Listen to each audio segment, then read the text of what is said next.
right, and here we are, folks. So at the top right-hand corner of Xel'Naga Caverns, we have the one and only Liquid Sheth, Mr. Sean Simon, spawning as our purple Zerg player. His opponent in the bottom left-hand corner from Team Fnatic MSI, that is TT1. He is our blue Protoss.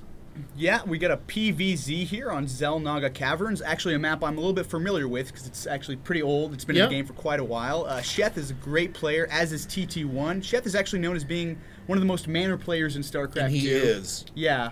He is. Sean is not just very well-mannered, he's very genuine. He doesn't try to represent himself any other way than he actually is, and it's a pleasure whenever I get to hang out with him at the various different lands and things like that. So here we are, though. Both these players have had a pretty good run through the brackets so far. Sheth actually took on a no-name, Abystra, and then decided to own up on Kiwi, Kaki, and Og after that. So taking down two great Protoss players already, seems he's destined to go after a lot of big-name Protoss players in this tournament. Yeah, that's a big scalp for him here. And TT1, on the other end of the spectrum, took out Czech Prime, Desro, and Startail Curious. So two Koreans and Desro were in his path of destruction to this qualifier round 3, is it? Yeah, this is well, let's see, I'm trying to think. This is the round of 8, the quarterfinal action. I'm not sure, my math is failing me at the moment, so I'm not sure what round in the tournament this is. I believe this will be round number 4 then. But there we have it. So ZVP action looks like Sheth is going to go after Gas and Pool first. So an early Speedling build, he'll use those early links to help defend an expansion that'll come down after this. Because, of course, we are on Xel'Naga Caverns. Really hard for Zergs to 15 hatch here. Yeah, it's definitely a death wish for a Zerg to go hatch first on this map, but we see the pool's about halfway done from Sheth. And, oh, is that a Nexus first? It looks like, let's actually take a look. Yep, no Forge down. I saw the forward pylon at first. Looks like that was a 16 Nexus or 17 Nexus. It was on 16, right. 16 Nexus from TT1. That is very, very bold. And he's going to go ahead for a Forge fast expand here with the Nexus first.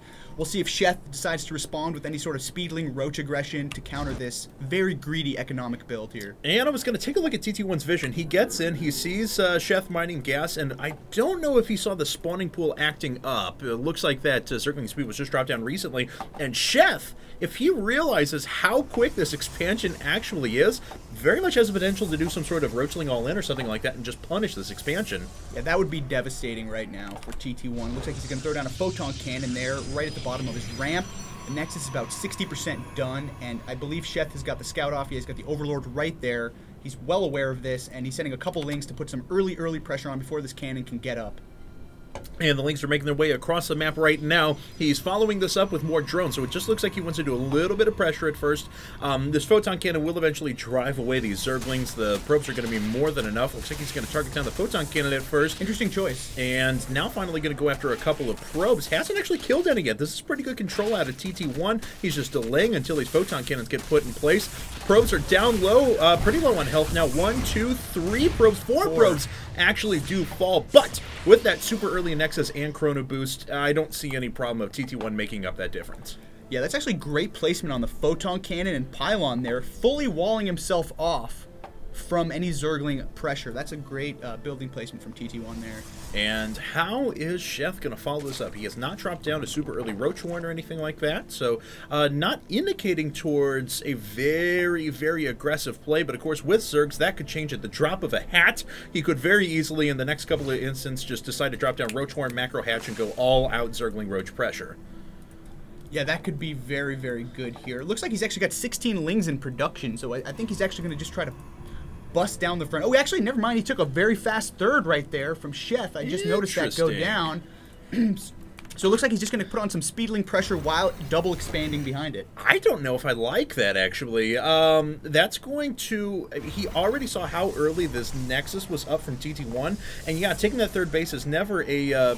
I would wish for him to put on a little pressure, I guess I should say, before he decided to offer that expansion, because he's already conceding quite a bit of economy because he hasn't saturated that natural yet. But never mind that. Here come the Zerglings. Going to make their way in. A lot of probes are going to fall. Looks like the second Photon Cannon is not really being utilized yet. There we go. Another one warps in. That's going to help drive off these Zerglings. These Zerglings, though, did quite a bit of damage. Let's take a look at workers killed. 11 altogether. Units tab shows us 26 drones to 29 now probes. But I guess Sheth he's got to keep TT1 pinned down as long as possible if he wants this third base, this very fast third base, to turn a profit for him. Yeah, that was a very nice hold position micro on the probes there from TT1. We'll have to see how he follows this up. He's getting stalkers and +1 weapons since he already has the forge down.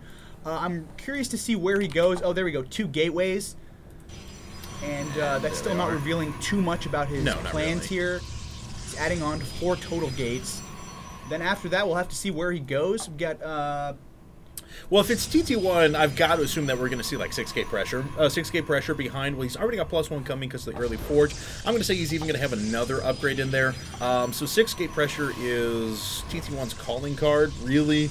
And then just build a lot of abusive sentries or something like that, unless he just wants to make a overwhelming stalker push or something, but I don't see a Twilight Council yet to indicate any blink. Nonetheless, he is going to build quite a few gateway units. Sheth sees this with the Overlord. That is a valuable sack. Even gets back there to check and make sure there's no tech behind the mineral line or anything along those lines.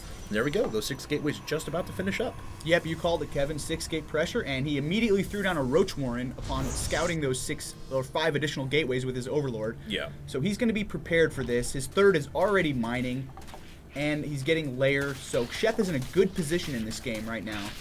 Yeah, let's take a look at what TT1 is doing. He's has to defend against some more Zergling pressure. I don't even think those killed... Okay, they killed 1 more worker, but certainly didn't do all that much damage. TT1 is pretty well bunkered up at the moment, and there we go, gateways number 7 and 8. Whoa. So 8 gate on 2 base. Yes, that is basically all in, especially if you have upgrades going along with that. So TT1 going to make 1,000,000 units and try and be as aggressive as is humanly possible.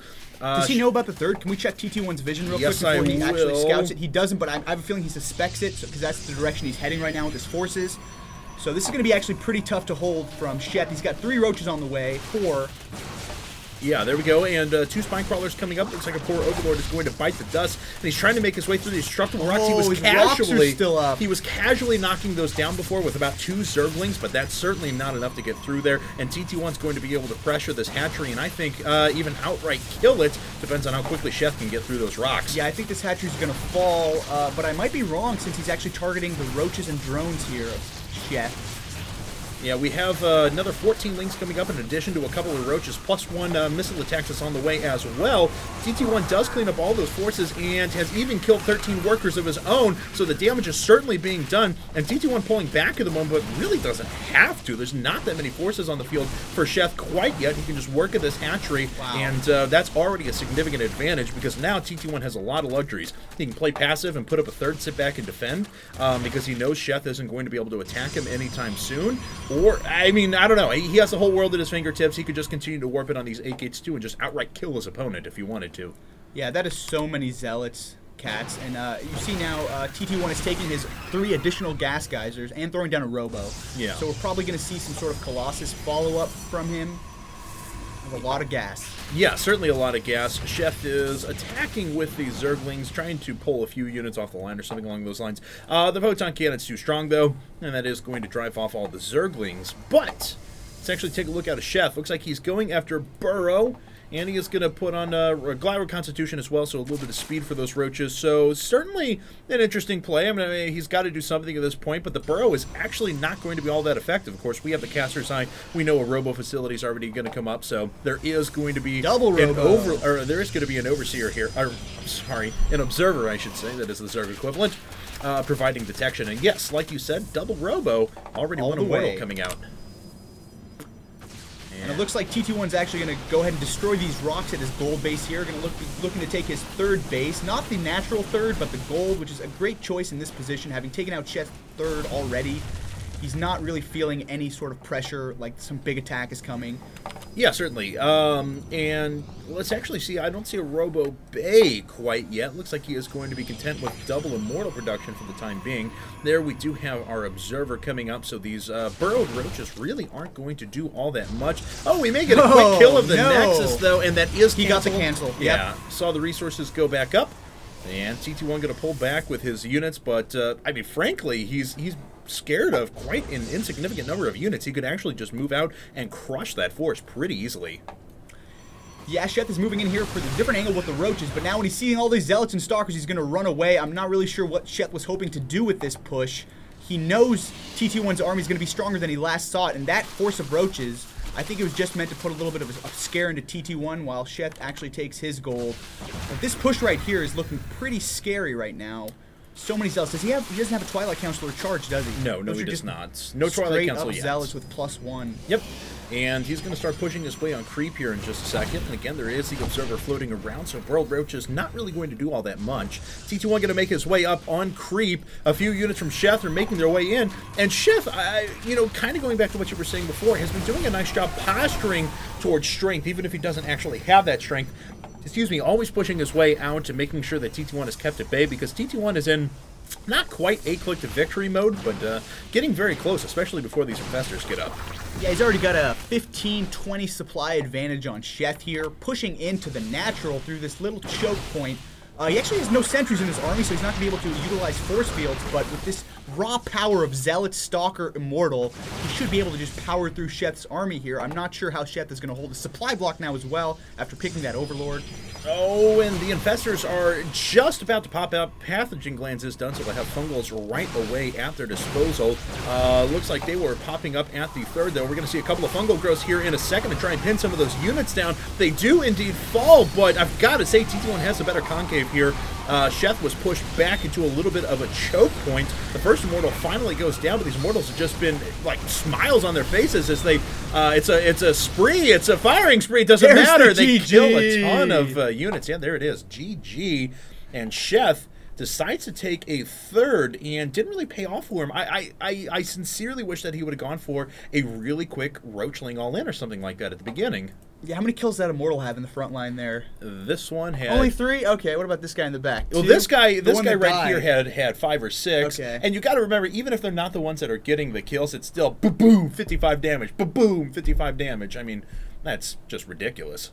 Very nice 2-base push from TT1, absolutely demolishing Sheth's quick third, which is a considered standard Zerg response to a Forge Fast expand, but TT1 showing us that the 7-gate pressure from 2 bases is actually too strong to hold with pure Ling Roach, and his infestors got it out at the very last second. Yeah. He did manage to get a few fungal growths off, but it wasn't enough. There was just too much raw power from TT1.